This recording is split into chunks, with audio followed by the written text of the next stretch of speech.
जिनका बहुत जोरदार जोशीला भाषण आपने सुना, ऐसे दीपक भाई केदार मंच पर विराजित सभी कांग्रेस, राष्ट्रवादी कांग्रेस शरद चंद्र जी पवार साहब, शिवसेना उद्धव बाला साहब ठाकरे, आम आदमी पार्टी, समाजवादी पार्टी, शेकाप, साथ ही साथ CPI, CPM, Republican Party of India, Deepak भाव निकाल जी और सभी सोशल ऑर्गेनाइजेशंस और आप सभी भाई और बहन।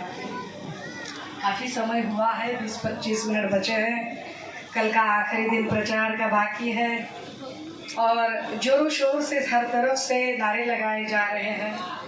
जिस तरह से मोदी जी अपने बयान दिन ब दिन बदलते जा रहे हैं, इनकी जो बयानबाजी है ये अगर हम देखेंगे तो समझ में आएगा कि ये बौखला से है, बहुत बौखला गए हैं।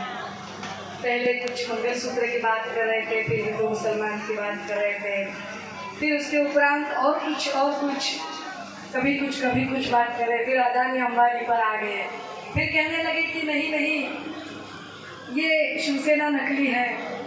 फिर उससे भी और नीचे हरकत कर दी उन्होंने, कहा कि सिर्फ शिवसेना नकली नहीं है, बाला साहब ठाकरे की संतान उद्धव ठाकरे ही नकली है। अरे बात कितनी घिनौनी करनी चाहिए, कितनी गिरी हुई हरकतें करनी चाहिए। और अब कहने लगे हैं कि नहीं भैया, हमने कब हिंदू मुस्लिम किया, हम तो मुस्लिमों के खिलाफ है ही नहीं। खैर, मुझे उस राजनीति में कुछ जाना नहीं है, मुझे कुछ 2-4 चीज़ें बतानी है। जिस तरह का माहौल बनाया जा रहा है और जो माहौल बनाकर बताया जा रहा है कि क्या है, मैं यहाँ ऐसे बिल्कुल नहीं कहूँगी कि आप अमन भाई को चुन कर दीजिए, मैं नहीं कहूँगी, क्योंकि थक गए हम लड़ते। कितनी बार कहेंगे हम कि भाई मोदी जी आएंगे तो पूरा देश चौपट हो जाएगा। कुछ जिम्मेदारी आपकी भी तो बनती है। सारा काम अगर हम ये अकेले लड़ते जाएंगे तो आप कब काम करेंगे? कुछ काम आपने भी तो करना चाहिए। अगर कोई बंदा कह रहा है कि वो मंगलसूत्र छीनने वाले लोग हैं, तो कभी सवाल तो पूछना चाहिए कि मंगलसूत्र कब छीने गए और किसके छीने गए। क्या सही में मंगलसूत्र गया है? और गया है तो कब गया है? पिछले 10 सालों से कोई गवर्नमेंट सर्विस की भर्ती नहीं है, कोई भर्ती नहीं है। अगर किसी कंपनी में जॉब करने जाओ तो कोई कंपनियां बच नहीं रही है। कितनी ही कंपनियां गुजरात चली गई। ये बात सही है कि गुजरात पाकिस्तान में रही है, गुजरात भारत के अंदर है, लेकिन गुजरात का देखने के लिए गुजरात के चीफ मिनिस्टर है ना। महाराष्ट्र के चीफ मिनिस्टर ने महाराष्ट्र की फिक्र करनी चाहिए, लेकिन अगर महाराष्ट्र के चीफ मिनिस्टर गुजरात के मुनीम बनकर काम कर रहे हैं तो भला हम क्या करेंगे? हम क्या चाहते हैं कि यहाँ की कितनी ही माएँ हैं जिन्होंने अपने बच्चों की पढ़ाई के खातिर अपने मंगलसूत्र गिरवी रखे हैं। यहाँ की कितनी ही बहनें हैं जिन्होंने अपने बच्चों के, अपने पति, अपने भाई, अपने बहन, अपने बेटे के खातिर, उनके अस्पतालों के खर्चों की खातिर अपने मंगलसूत्र गिरवी रखे हैं। यहाँ के कितने ही लोग हैं जिन्होंने अपना एक छत पाने के लिए अपने मंगलसूत्र गिरवी रखे हैं। पर ये सारी बातें मोदी जी की कहाँ समझ में आती हैं? अगर उनके पास कोई दिल नाम की चीज़ होती तो कल जब वो घाटकोपर को आए थे तो मुझे ऐसा लगा था कि वो घाटकोपर को आए हैं तो जो हमारी 18 जाने गई है शायद वहाँ पर वो जाएंगे, उनसे मिलेंगे, उनसे बात करेंगे। लेकिन ये सोचने वाली बात है कि एक तरफ तो मोदी जी के जो भक्तुल्य लोग हैं, पूरे भक्त बने हुए, वो कहते हैं कि मोदी जी का परिवार है, मोदी जी का परिवार है। तो क्या घाटकोपर में जो 18 जाने गई, क्या वो मोदी जी के परिवार से नहीं है? कल मोदी जी का सिर्फ 12 मिनट का रोड शो था। 12 मिनट के रोड शो के लिए कल पूरी मेट्रो और पूरी लाइनें पैक कर दी गई। कितने ही लोग होंगे उन ट्रेनों में, उन मेट्रो में, कि शायद किसी को दिल का दौरा पड़ गया होगा, कोई बहुत बीमार होगा, किसी को बड़े इमरजेंसी से पहुंचना होगा। क्या ये सारे परेशान दर्दमंद लोग, क्या ये मोदी जी के परिवार से नहीं है? लेकिन फिर भी हमें जुमले पर जुमले बताए जाते हैं। हम क्यों कह रहे हैं कि ये चुनाव बड़ा अहम है?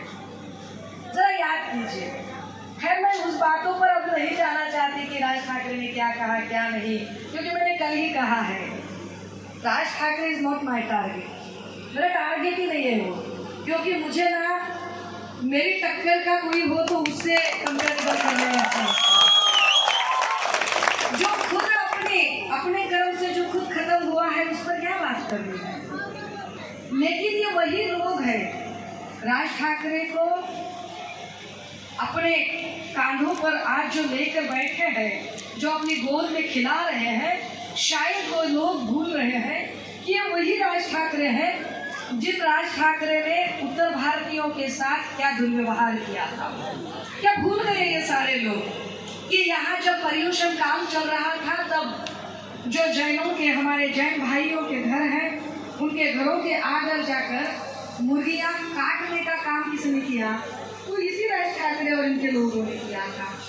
ये वही लोग हैं जो यहाँ के उत्तर भारतीयों के अगर कोई पान का ठेला है, वड़ा पाव की गाड़ी है, रिक्शा है, टैक्सी है, कुछ भी है तो उसको तोड़ने का, मरोड़ने का, हाथापाई करने का, गाली गलौज करने का, उनको पीटने का काम किसने किया? तो इन्हीं लोगों ने किया। आज इन्हीं लोगों को साथ में लेकर मोदी क्या साबित करना चाहते हैं? हमें क्यों चाहिए? हम क्यों कह रहे हैं कि मशाल जलानी है? ये मशाल अन्याय के खिलाफ जलानी है। ये मशाल यहाँ जो एक मजहबी सोच, एक मजहबी जहर फैलाने, यहाँ की हवाओं में भी अब नफरतों का जहर फैलाया जा रहा है। कल कह रहे थे मोदी की हमने कहा किया। हालांकि मोदी के बारे में एक बात मैं आपको बता दूंगा, जो मोदी और मोदी के भक्त कहते हैं ना कि उद्धव ठाकरे ने तो फेसबुक लाइव किया था, बिल्कुल किया था। 2.5 साल का जो पीरियड था वो 2.5 साल का पीरियड पूरी तरह से कोरोना का पीरियड था। और कोरोना की पहली शर्त ये थी कि हम आपसी कांटेक्ट कम रखें, अपने अपने घरों में रहें, घरों से बाहर ना निकले, एक सुरक्षित दूरी बना के रखें। ये मुझे कोई दोहराने की जरूरत नहीं है, हम सब उस कठिन काल से गुजरे हैं। लेकिन मोदी और मोदी के भक्त यह नहीं बता रहे हैं कि सबसे ज्यादा डेंसिटी का एरिया कौन सा है, तो मुंबई है। पूरे भारत के अंदर सबसे ज्यादा पॉपुलेशन डेंसिटी कहाँ पर है, तो वो मुंबई में है।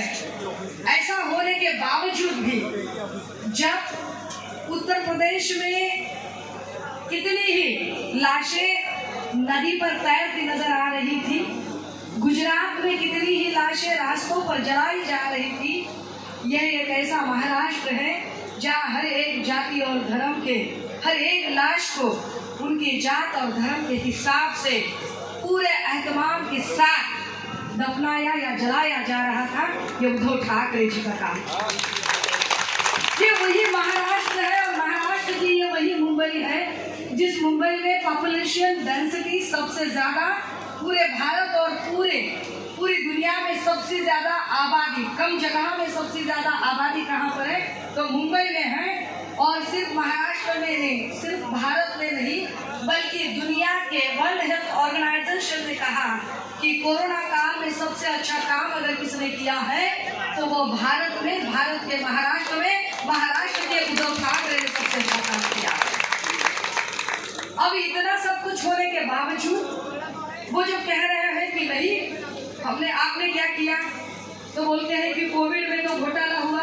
अच्छा हुआ भाई, कोविड में घोटाला हुआ, लेकिन कोविड में जिसने घोटाला किया, जिस पर आपको आरोप है, वो अमेय घोले तो आज आपके साथ में है। जो हेल्थ कमेटी का चेयरपर्सन था वो तो शिंदे गुट में है, तो पकड़ो उसे।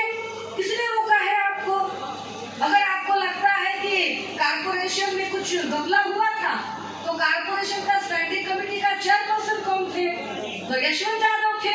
कहाँ पर है? शिंदे गुट में है, पकड़ो उसे। तब कोई कमिश्नर था, चहल कहाँ पर है? तो सीएम के ऑफिस में बैठा है, पकड़ो उसे।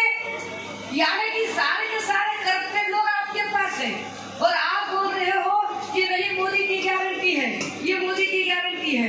कैसी मोदी की गारंटी है?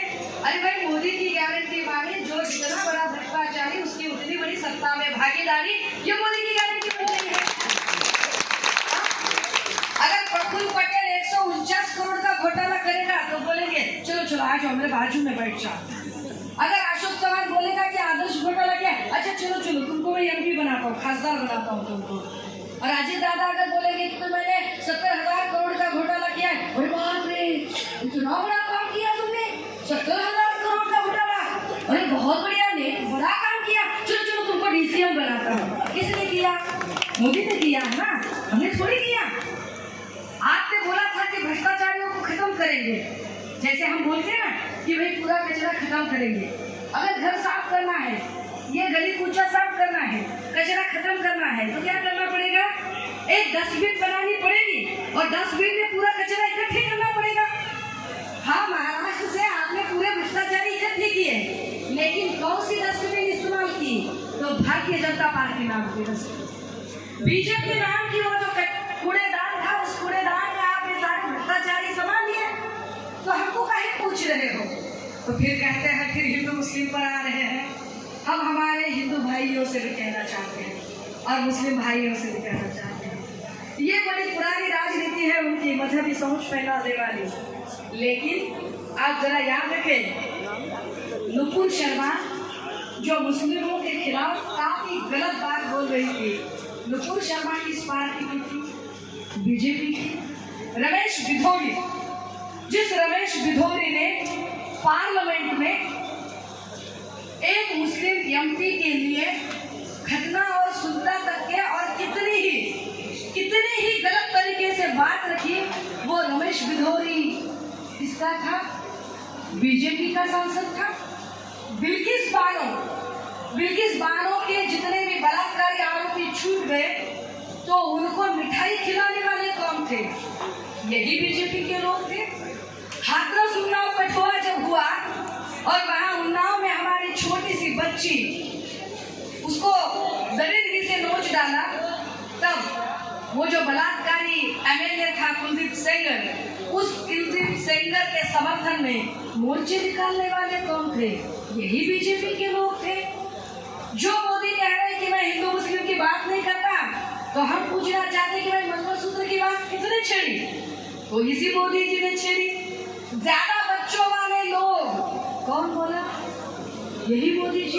अरे ज्यादा बच्चे कम बच्चे का क्या हुआ मियाँ? जरा सोचिए, 25-30 साल पहले सभी के घर में ज्यादा बच्चे होते थे। मेरे खुद के घर में मेरे मामा मेरी मौसियाँ मिलकर मेरे नाना को 11 संतानें हुई। 11 संतानों में से खाली 6 संतानें बची। इतने बच्चों को क्यों जन्म देते थे लोग? उस वक्त इतना मेडिकल साइंस डेवलप नहीं था, इतनी दवाइयाँ नहीं थी, तो ज्यादा बच्चों को जन्म देकर जो बचेगा सो बचेगा, इस तरह से सोचते थे लोग। आज की तारीख में कौन पैदा कर रहा है? अरे इतना खर्चा ही नहीं उठा पाते। लेकिन अच्छा, जो मोदी है खुद, मोदी के अपने कितने भाई बहन है? तो मोदी 6 भाई बहनों में से एक है, वो हमको बताते हैं। ये मजहबी सोच किसने फैलाई? भाई और बहन। फिर लोग कहते हैं कि सुषमा ताई तो बस दलित और मुस्लिम के हक की बात करती है। नहीं, ना हम सिर्फ दलित की, ना सिर्फ मुस्लिम की बात कर रहे हैं, बल्कि हम जो बात रख रहे हैं वो इंसानियत की बात रख रहे हैं। हम बार बार कहे जा रहे हैं कि जितने भी लोग हैं, जितने भी क्या कहेंगे हम उसे, कुछ नहीं हुआ है, शायद एक बीमार कोई है जो बोल रहे हैं। अब ये जितना भी लोग बोल रहे हैं ना, एक देखिए कि अगर कोई मुस्लिम है, कोई हिंदू है, ऐसे कुछ है क्या कि भाई कुछ बीजेपी के भक्त बोल रहे नहीं मोदी को चुन के लाना है, मोदी को चुन के लाना है। हम पूछते हैं कि मोदी को क्यों चुन के लाना है? कोई एक तो वजह बताइए। तो वजह तो कोई नहीं बता सकते। फिर कह रहे हैं कि अरे मुसलमान परेशान हो रहा है, इसीलिए मुसलमान क्यों परेशान होगा? आप कुछ भी कर लो, दिन भर काम करके, कुछ ठेला चला के, स्क्रैप बेच के, खून पसीने का कुछ तो 1000-500 कमा कर वो अपने बीवी बच्चों को खिला ही रहा है।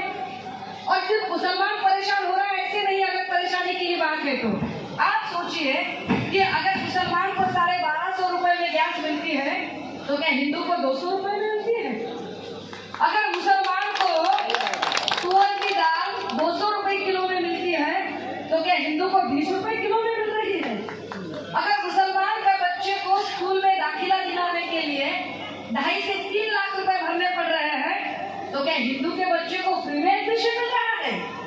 अरे हिंदू हो, मुसलमान हो, जैन हो, सिख हो, ईसाई हो, सभी को महंगाई चपेट में ले रही है। सभी के लिए महंगाई उतनी ही बढ़ी हुई है। लेकिन हमारी समझ में नहीं आ रहा है कि ये मजहबी जहर कौन फैला रहा है। सोचने वाली बात है, जिस किसी ने आपको बनाया है मैं भी उसी की आजमाइश हूँ, और जो आपका हश्र होने वाला है वही मेरा भी अंजाम है। अलग थोड़ी है कोई, सभी को किसी आप कोई अल्लाह कहेगा, कोई गॉड कहेगा, कोई यीशु कहेगा, कोई कहेगा बिस्मिल्लाहिर्रहमानिर्रहीम कहेगा, तो कोई कहेगा त्वमेव प्रत्यक्षं तत्त्वमसि त्वमेव केवलं कर्तासि त्वमेव केवलं हर्तासि त्वं साक्षात् ब्रह्म। क्या इसमें क्या फर्क पड़ता है? तो कोई कहेगा नहीं बुद्धं नमामि धम्मं नमामि संघं नमामि। क्या फर्क पड़ता है? फर्क क्या पड़ता है इन सब चीजों से? ये सोचना पड़ेगा कि क्या यहाँ जाति धर्म करते बैठना, जात और धर्म आप कहाँ सोचोगे? शादी में या जनाजे में? यहाँ शादी और जनाजा नहीं है, यहाँ एक देश की राजनीति चलानी है, और उस देश की राजनीति चलानी है जो इस दुनिया की सबसे बड़ी लोकतंत्र की राजनीति है। और सबसे बड़ा लोकतंत्र जब खतरे में है और वो कह रहे हमने कब कहा, तो 400 पार किस लिए चाहिए आपको?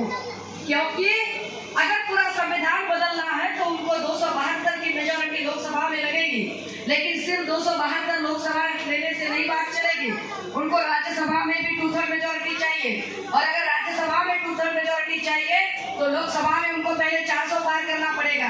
क्योंकि वो खुद बोल रहे थे कि हमारा एजेंडा 1 नेशन 1 इलेक्शन का एजेंडा है। अब आप जरा सोचिए, 1 नेशन 1 इलेक्शन माने क्या होता है कि मान लीजिए कि ऊपर प्रेसिडेंट का इलेक्शन है, राष्ट्रपति का, तो राष्ट्रपति खाली का तो राष्ट्रपति के नीचे आएगा लोकसभा, राज्यसभा, विधानसभा, विधान परिषद, महानगर पालिका, नगर पालिका, नगर परिषद, जिला परिषद, पंचायत समिति, ग्राम पंचायत। मोदी क्या कह रहे हैं? एक ही इलेक्शन होगा, 1 नेशन 1 इलेक्शन, यानी कि सिर्फ एक हुक्मरान चुना जाएगा, और बात की जो है लोकसभा, राज्यसभा, विधानसभा, विधान परिषद, महानगर पालिका, नगर पालिका, नगर परिषद, जिला परिषद, पंचायत समिति, ग्राम पंचायत, ये कुछ भी नहीं होगा। ये उनका एजेंडा है। और हम क्या कह रहे हैं? हम बोल रहे हैं कि 1 नेशन 1 इलेक्शन नहीं करना है। हम बोल रहे हैं कि जिस क्वालिटी का एजुकेशन टाटा, बिरला, अदानी, अंबानी के बच्चों को मिलता है, उसी क्वालिटी का एजुकेशन हमारे स्लम के बच्चों को भी मिलना चाहिए। क्योंकि हम 1 नेशन 1 इलेक्शन नहीं, हम 1 नेशन 1 एजुकेशन की बात करते हैं। जो लोग बोल रहे थे कि मोदी की guarantee startup India, make in India, कहाँ गया वो स्टार्टअप और मेक इन इंडिया? मिलता है लोन? हम जब बैंकों में जाएंगे तो बैंक बोल रही है गिरवी रखने के लिए क्या है तुम्हारे पास, गारंटर कौन है तुम्हारा? जाओ जरा बैंक में बोल के आओ, मोदी की गारंटी देता है कि कोई? कौन सी गारंटी है मोदी की? अरे यहाँ किसी की मियाँ कोई पल भर का किसी का भरोसा नहीं है। किसको पता था घाटकोपर से लोग जो निकले हैं कि पेट्रोल पंप में जाकर हमारा इस तरह से हश्र होगा? ना किसी की कोई गारंटी। मोदी की गारंटी हम क्या लेंगे? अरे मोदी को खुद की गारंटी नहीं है यार, ना एकनाथ शिंदे को खुद की गारंटी है। अगर मोदी को खुद की गारंटी होती तो भला हमारे 40 गद्दार ले जाते वो उधर? गारंटी नहीं करके 40 लेकर गए ना, 40 लेकर गए फिर भी नहीं गारंटी मिली, तो फिर बोले अजीत दादा के 10-12 लेके जाओ, फिर भी गारंटी नहीं है। तो बोले चलो इंजन बंद हो तो भी क्या हुआ, चलो चालू नहीं हो रहा, चलो ढक्कन साफ करेंगे तो उसको भी लेके जाओ, फिर भी गारंटी नहीं मिल रही है। तो मजहबी जहर पैदा होने लगे। ये कौन सी गारंटी का तरीका है? आपको आपकी खुद की गारंटी नहीं है। एकनाथ शिंदे को खुद की गारंटी नहीं है कि वो रुकेंगे कि नहीं रुकेंगे।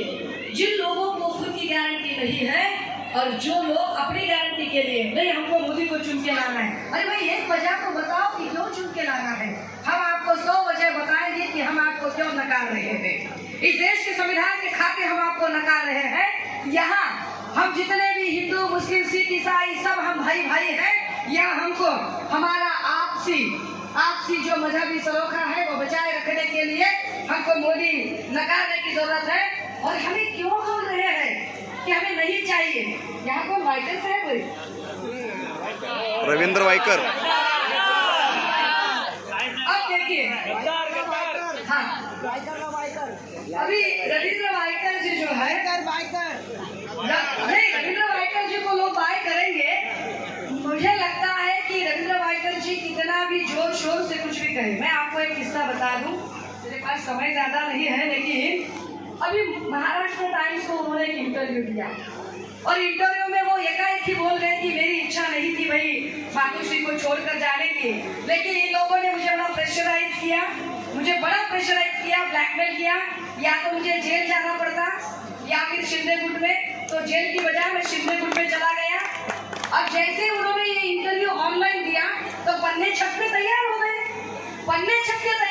जैसे ही शिंदे साहब को पता चला, शिंदे साहब ने मटा के एडिटर को फोन लगाया और बोलने लगे कि सारे के सारे अखबार मैं अकेला खरीद लूंगा, पहले तो खबर नहीं छपनी चाहिए। उन्होंने कहा साहब पन्ना तो तैयार हो गया।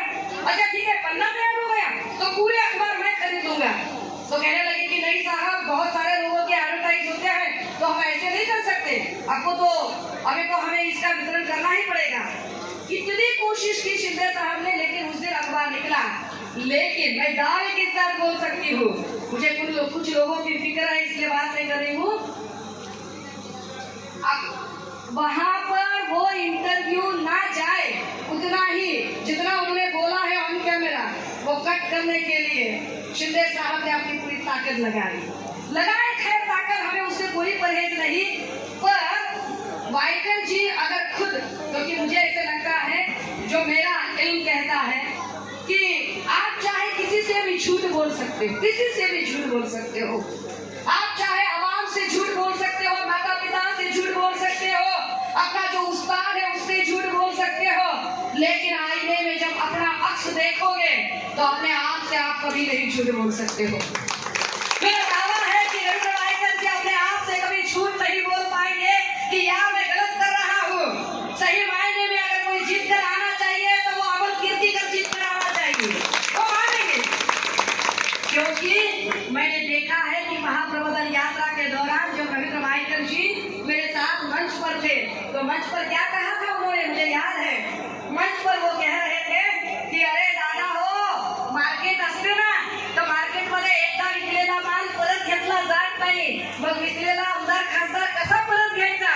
अब यही बात हम यहाँ दोहरा रहे हैं कि अगर आप कपड़े के मार्केट में जाते हो, कपड़ा खरीद लेते हो, वो कहते हैं कि एक बार बिका हुआ माल वापिस नहीं लिया जाएगा, तो बिका हुआ एमएलए, बिका हुआ सांसद हम क्यों वापिस ले हमें चाहिए।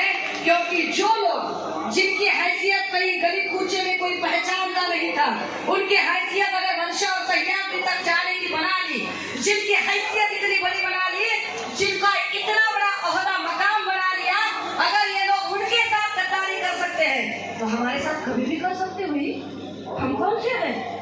अगर वो इतने सारे लोग गारंटी नहीं दे सकते, नहीं। हमारी तो कभी भी हो सकती है। अजान नहीं है, सिर्फ आधा मिनट बचा हुआ है और आधा मिनट में सोचना मैं इतना ही कहना चाहूंगी, माए और बहने, मैं कोई पुख्ता क्या कहेंगे उसे, बहुत ऐसा प्योर राजनेता वगैरह नहीं हूँ, उडारी बिडारी काही नाही, मी आपला साधा माणूस आहे।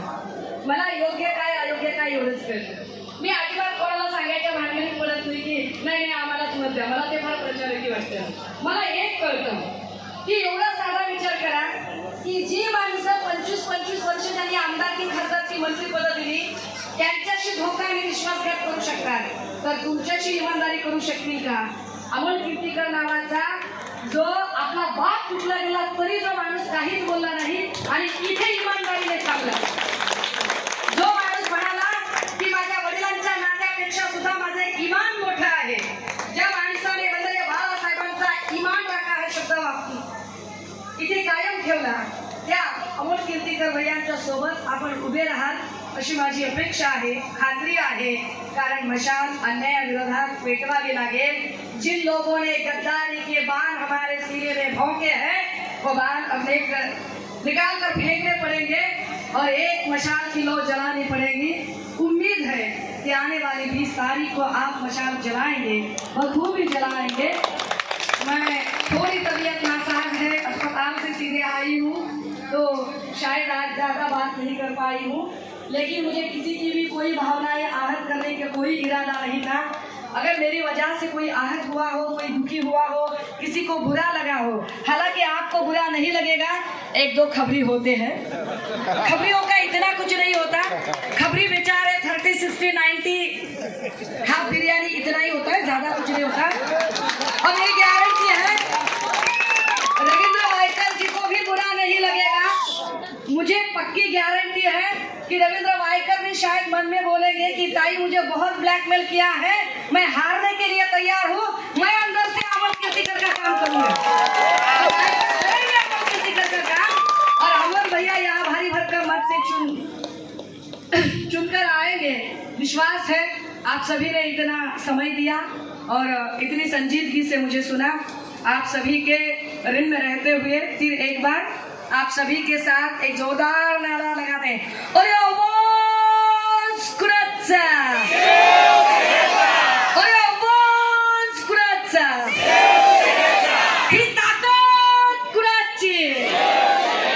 आपली निशाणे चला पेटूया 20 तारखेला फक्त आणि फक्त